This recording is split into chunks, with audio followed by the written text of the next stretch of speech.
Welcome to question hour. Hyderabad లో అక్రమ నిర్మాణాలు, కబ్జాకు గురైన చెరువులు, పార్కులు, రోడ్లను కాపాడడమే లక్ష్యంగా ఏర్పడిన హైడ్రా 2 ఏళ్ల పూర్తి చేసుకుంది. విమర్శలను పట్టించుకోకుండా 2 ఏళ్లలో వేలాది ఎకరాల ప్రభుత్వ భూమిని, ఆక్రమణలకు గురైన చెరువులను స్వాధీనం చేసుకుంది.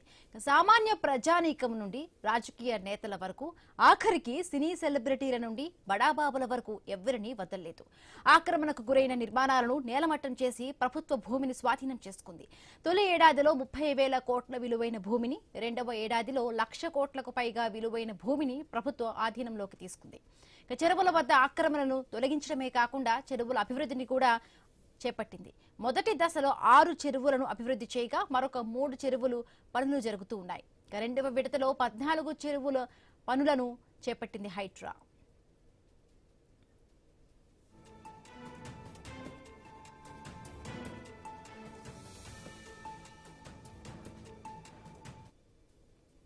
హైడ్రా చర్యలపై విపక్షాలు, ప్రజా సంఘాల నుంచి తీవ్ర వ్యతిరేకత వచ్చింది. పేద, మధ్యతరగతి ప్రజల ఇళ్లను కూల్చివేస్తూ వారిని రోడ్డుపైకి తీసుకువచ్చిందన్న ఆరోపణలు ఉన్నాయి. తమకు కావలసిన బడాబాబులు, రాజకీయ నేతలకు చెందిన అక్రమ నిర్మాణాలను వదిలేస్తోందంటూ కూడా ఆరోపణలు వినిపిస్తూ ఉన్నాయి.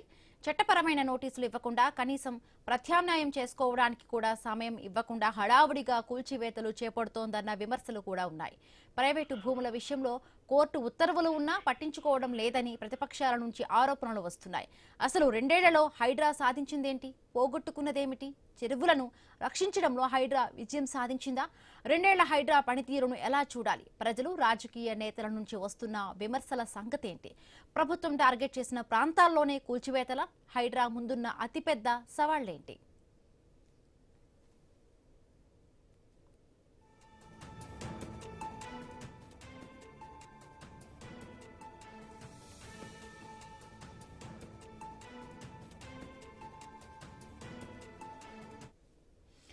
హైదరాబాద్ లో అక్రమ నిర్మాణాలు, కబ్జాకు గురైన చెరువులు, పార్కులు, రోడ్లను కాపాడడమే లక్ష్యంగా ఏర్పడిన హైడ్రా 2 ఏళ్లు పూర్తి చేసుకుంది. విమర్శలను పట్టించుకోకుండా 2 ఏళ్లలో వేలాది ఎకరాల ప్రభుత్వ భూమిని, ఆక్రమణలకు గురైన చెరువులను స్వాధీనం చేసుకుంది. సామాన్య ప్రజానీకం నుండి రాజకీయ నేతల వరకు, ఆఖరికి సినీ సెలబ్రిటీల నుండి బడాబాబుల వరకు ఎవ్వరినీ వదలలేదు. ఆక్రమణకు గురైన నిర్మాణాలను నేలమట్టం చేసి ప్రభుత్వ భూమిని స్వాధీనం చేసుకుంది. తొలి ఏడాదిలో 30,000 కోట్ల విలువైన భూమిని, రెండవ ఏడాదిలో 1,00,000 కోట్లకు పైగా విలువైన భూమిని ప్రభుత్వం ఆధీనంలోకి తీసుకుంది.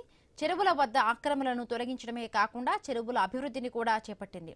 మొదటి దశలో 6 చెరువులను అభివృద్ధి చేయగా మరొక 3 చెరువుల పనులు జరుగుతూ ఉన్నాయి.